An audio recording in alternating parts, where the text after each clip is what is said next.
People like to say ghosts aren't real until they meet someone who's heard one beg. Tonight's story comes from an abandoned psychiatric hospital in the United States. The locals call it Redwater State. It's been closed for over 30 years. No electricity, no staff, no patients. At least, that's what the records say. But last year, a night security guard walked out of that building with a broken arm, a dead phone battery, and a recording that shouldn't exist. And that recording, the one he sent to my channel, is why I'm telling you this story. His name was Ethan Cole, 34, former Marine, the type who doesn't scare easily. He took a job with a private security firm in 2024. Mostly boring stuff, construction sites, empty warehouses, closed offices. Then, one night, his supervisor called. "Hey Ethan, you good with hospitals?" He laughed. "Depends how much you're paying." The pay was double his usual rate for a single night at Redwater State Hospital. Just one shift, 8 p.m. to 6 a.m.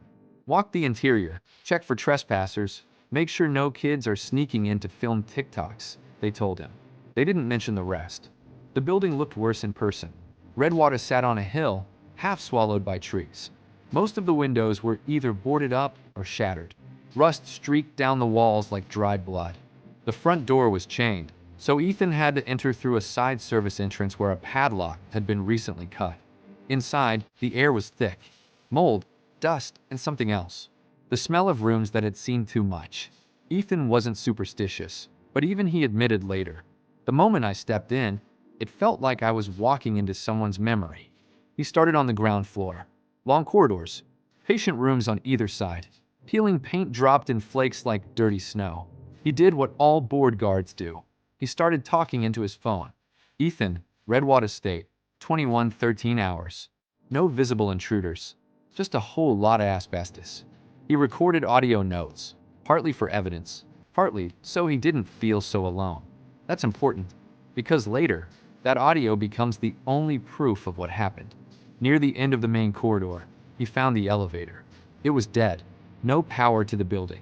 But when he walked past it, he heard something from inside. Breathing, slow, raspy, like someone trying not to cough. He froze, held his breath, listened. Silence. He told himself it was wind pushing through the old shaft. He moved on, but his phone recorded everything. On the second floor, Ethan reached the children's wing. The sign above the double doors was still there, letters faded but just readable. Pediatric care, Ward C. He pushed the doors open. Inside, small rusted bed frames.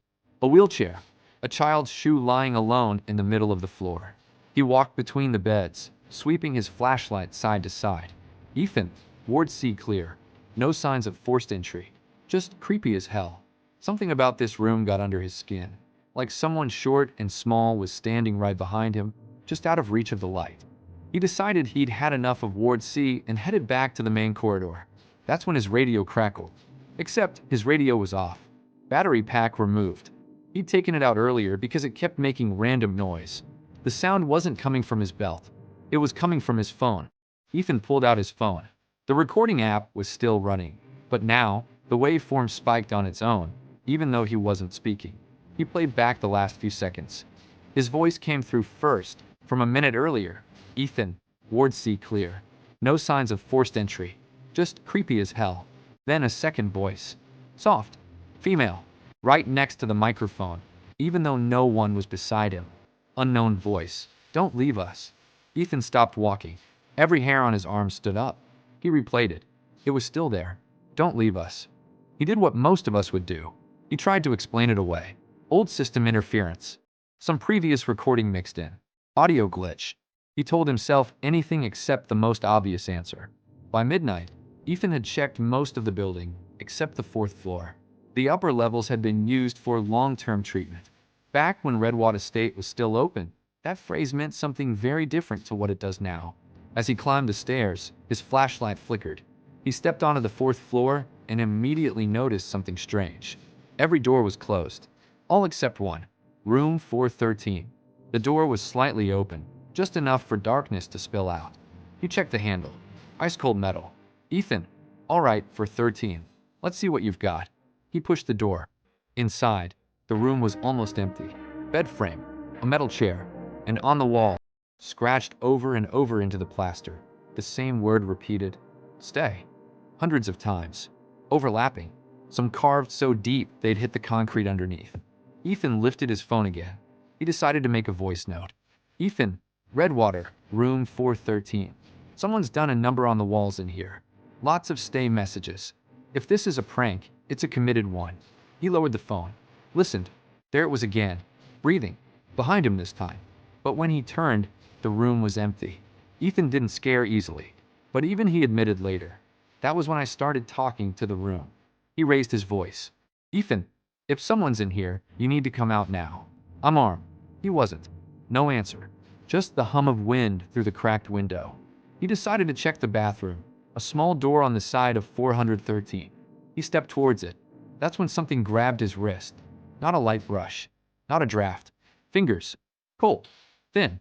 Digging into his skin with desperate strength.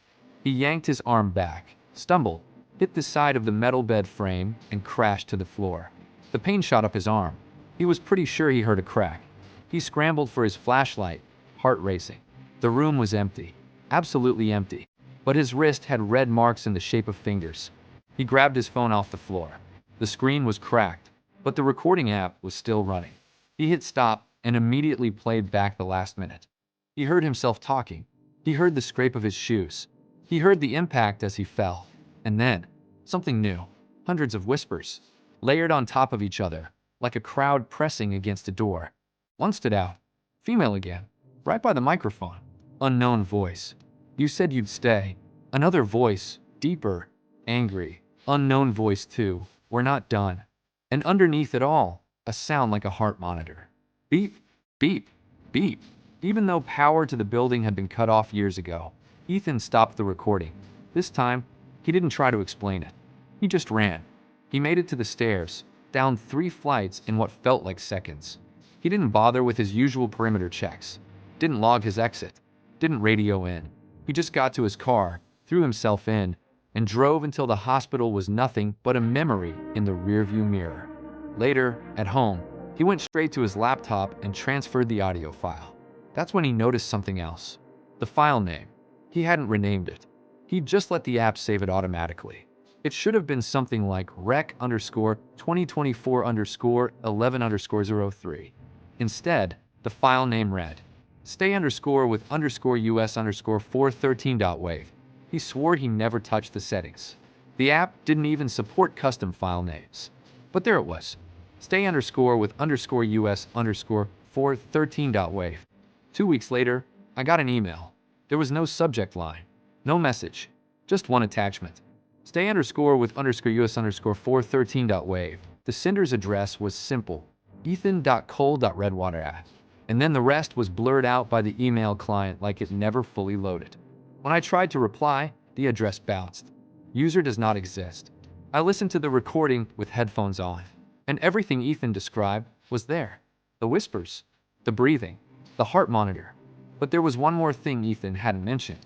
At the very end of the audio, just before it cuts, a third voice. Clear, right in my ear. Unknown voice 3. We know you can hear us. I checked the metadata of the file. It said it had been recorded at 9 different locations over the course of 6 months, all of them abandoned buildings across the United States. Redwater was just one of them. Since that night, files like this have kept appearing in my inbox. Different senders, different cities, different true urban legends. Old motels, desert highways, ghost towns. But every file shares one thing.